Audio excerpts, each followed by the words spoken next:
Hi, and welcome to Featured Anime Podcast. I'm your host, Rick. Unfortunately, Jack is not with us today, as he's feeling a little under the weather. Let's hope he is here for next week's episode. Now, I chose this week, and it was hard to pronounce the name. Hopefully, I will not butcher it this time. NAMUAMIDABUTSU UTENA. Roughly, that translates to name UTENA. And it's originally made in April 2019 into an anime. And it ran until June 24th, 2019. Its producers are DMM Pictures. The studio is Asahi Production.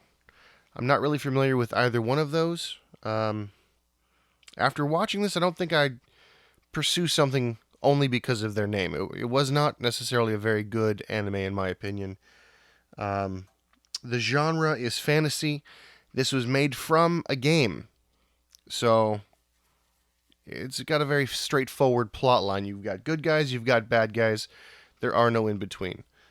The premise is you have a good guy named Shaka Nyorai, and he fought this bad guy named Mara a long time ago, and he won, supposedly forever, but forever appears to be just a word in anime like this.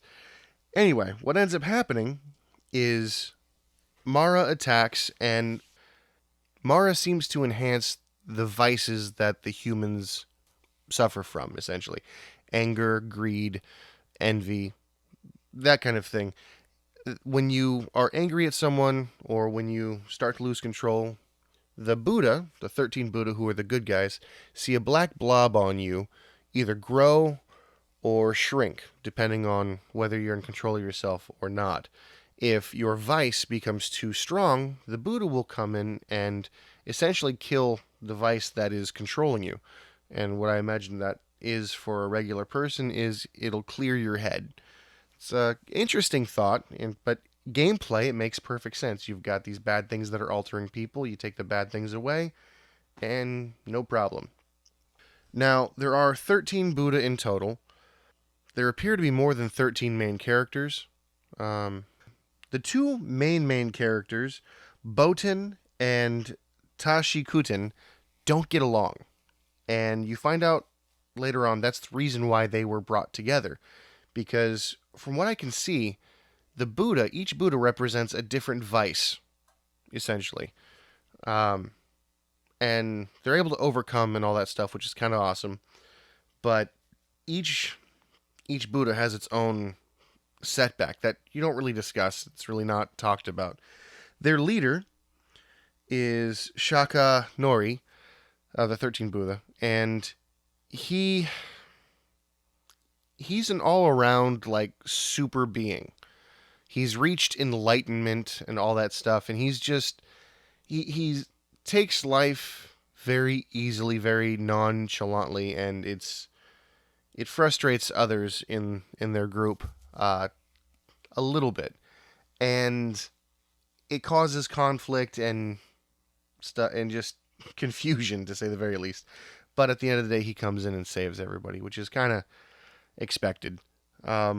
If I could say anything about this anime, it is that it's bland. I did not feel at any point in time suspense. There was music and there was the build up and all this stuff, but the show was just so slow. You don't really see anything happen until maybe episode 6 or 7. And as much as I wanted to like this, because the cover looked cool, that's why I chose it. I was scrolling through the anime list, and I was like, it just jumped out at me and caught my eye. I thought it was going to be really cool. The cast is not as diverse as I thought it was going to be. Buddha, in this sense, appeared to be all men. I thought originally that there was going to be a female Buddha. I thought that was kind of cool. until the female Buddha spoke, and I realized that nope, they're all men, and it's just very, very pretty men, if you will. It seemed to be a little bit too touchy-feely. Everyone seemed a little bit too comfortable with each other, in my opinion. It was just everyone was always in a bath talking. It was kind of weird, usually after a fight. You come to find out one of the 13 is missing, and the reason that the two main characters, Boten and Tagarashi, came was in their mind to replace this character, Dainichi. That's what his name was. And Dainichi appears to be the most powerful of all 13. He's able to control the power of the cosmos with his halo. You find out later that his halo was destroyed while he was under attack by Mara and Asura. And that's why he was kind of hiding. He was trying to get his halo back, a little bit ashamed. And Asura actually has a history with Taishakuten. And their history was they used to be partners walking on the road to enlightenment. Unfortunately, way back, long time ago, there was an instance where Shaka and Ashura crossed paths, and they were both in the same village. And instead of helping one another, they were what appeared to be at odds with one another. They weren't helping everyone equally, and it was frustrating. And that's where Boten and Tashi. I'm just gonna start calling this guy Tashi because I can't pronounce the whole thing. Unfortunately, Taishakuten. So Tashi and Bonten were disciples essentially of two opposite masters, and their way of thinking was completely different. Ashura wanted to save only who he thought was worthy, whereas Shaka wanted to save everyone. And they couldn't save anyone in the end, essentially. The vices were just too strong, and Ashura lost the one person he was trying to save. And it was unfortunate. It was a sad backstory, but uncalled for what ends up happening, because Mara comes in and exploits Ashura's pain and says, I can save this one girl.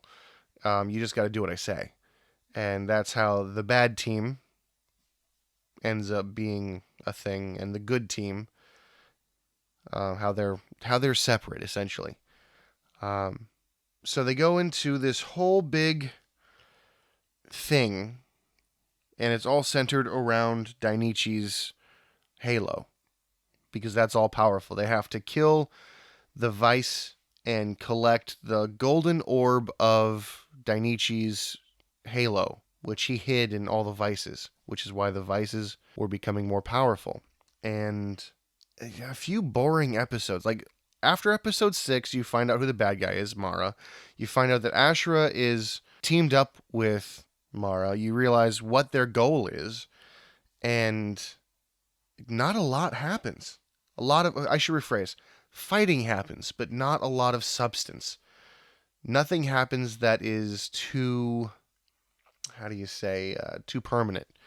All the damages happen, and you find out that Ashura, while evil, isn't completely evil, and Mara is just completely, totally obsessed with power, which I guess is suitable because Mara's the parent of all vice, the manipulator of all vice, the bad person.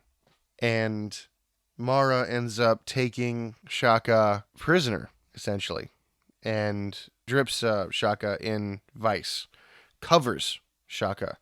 And the two main characters, Tosh and Bonta, or Boten, sorry, end up going to this other world through a portal and trying to save, essentially, Shaka. And they realize that they now have to fight Ashura, who is now taken over by Vice and somehow made incredibly powerful for no apparent reason through this Vice. And while they're fighting, They realize that there's vice in all of us, and it's the balance it's the balance that leads to enlightenment that allows the Buddha to be enlightened. And they try to share the vice, essentially. Tosh and Boten realize that one person can't handle all that vice, but if they share it amongst the three Buddha, they might be able to control it and overcome. And they do, which is really awesome. And just about that point, Mara is able to get all of the halo, essentially, and is able to use that power. And right when everything's about to go bad, and again, the fight scene was really good, you just don't feel anything, which is unfortunate. Shaka comes up and freezes everybody, and he's like, hey, by the way, I really didn't need your help. I was not to be swayed at all. I was not under the influence of Mara. I was just pretending to see what you guys would do. This was all a test, essentially. And Mara was so dismayed to find out that Shaka was so much stronger and so far away in terms of ability and just pure and utter, I guess, enlightenment, that instead of them being neck and neck and fighting and balanced, Shaka was just on another level, on another planet, if you will. And Dainichi comes up somehow, and he hops through the portal that for some reason is still open, and he reclaims his halo. And of course now he's all powerful again because he's got the power of the halo and the cosmos at his back. And they're about to kill Mara off, and Shaka goes, actually no, we need him, because in every Buddha there is a vice, and we need balance. That's what brings us enlightenment. And so they let him go. And the last words that you hear Mara say is, you're going to regret letting me go. And Shaka was like, we'll see. Very nonchalant about it. And it's just... There are 12 total episodes. If you watch all 12 episodes, you're going to feel disappointed. Because you could legitimately watch episode 12 and see everything that happened. Because they give an overview. It's only really 11 episodes and maybe like an OVA. And it's frustrating. Just frustrating. I wish I could describe it some other way. Is it worth it? Probably not. If you played the game, maybe it has some substance for you. But as just a standalone anime, it's got pretty visuals. It doesn't do the suspense the right way. Yeah, I was talking with Jack, and he rated it a 4. Like, if he had to give this whole thing a rating, it was a 4.